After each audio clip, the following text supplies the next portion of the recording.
Old Fort Craft Market. We have $25 million that is earmarked for the improvement of the park experience. The Harbour Street Craft Market. We're giving you the marketing support to enable you to have visibility out there. Just two of several craft markets across the country which are being repositioned to meet first world standards and, by extension, the visitor's expectation.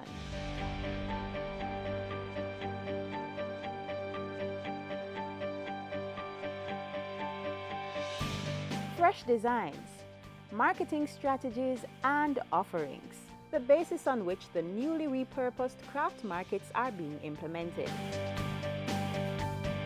The Tourism Ministry is on a drive to ensure craft markets are designed in such a way that they are accommodating and easy to navigate.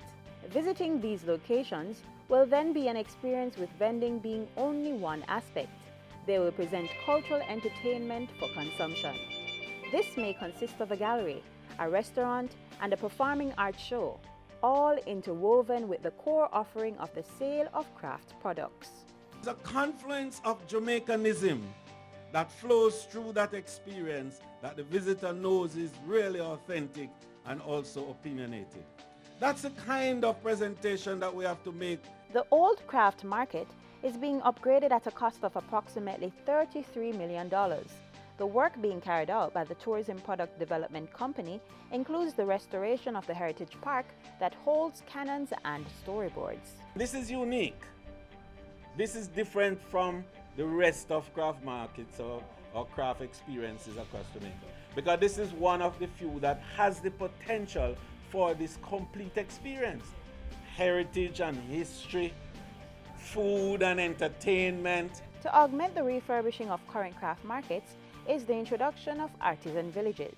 St. Ann, St. James, Trelawney, Portland and Westmoreland are to each have an artisan village, totaling 5 across the country. Live craft making with the option of the tourists selecting a design and the product is done before their vacation ends is one of the features to shape artisan villages.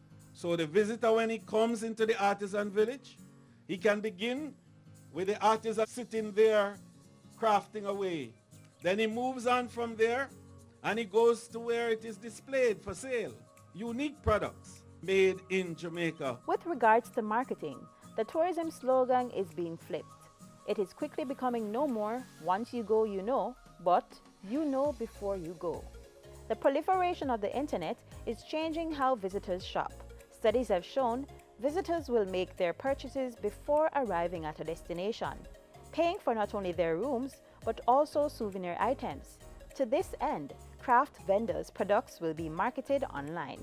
We're gonna have to start market through Clio, so that all our markets will be on their schedule. And that will help to position you on board the ship before they come, so that people will know where they're going. And when they come off of the port, they're not just taking anywhere, they know where they are going.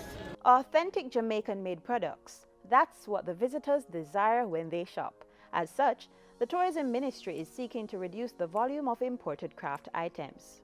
When the visitor comes and he gets authentic Jamaican thing, that validates his visit. That tells the world that I came to Jamaica. There is also the move to ensure diversity in the product base. To address this issue, the Craft Development Institute will be established at the Edna Manley College of the Visual and Performing Arts. It will not only expand the fine arts industry, but also provide artisans with opportunities to participate in product enhancement and business development training programs. What we're about is not change to disrupt. You understand me? It is about bringing everybody in to this new moment that we have, where we have to look better, feel better, and demonstrate a higher level of marketing. Through the creation of artisan villages, the redesigning of craft markets, online marketing and craft production training, Jamaica's craft industry will rake in more foreign exchange earnings.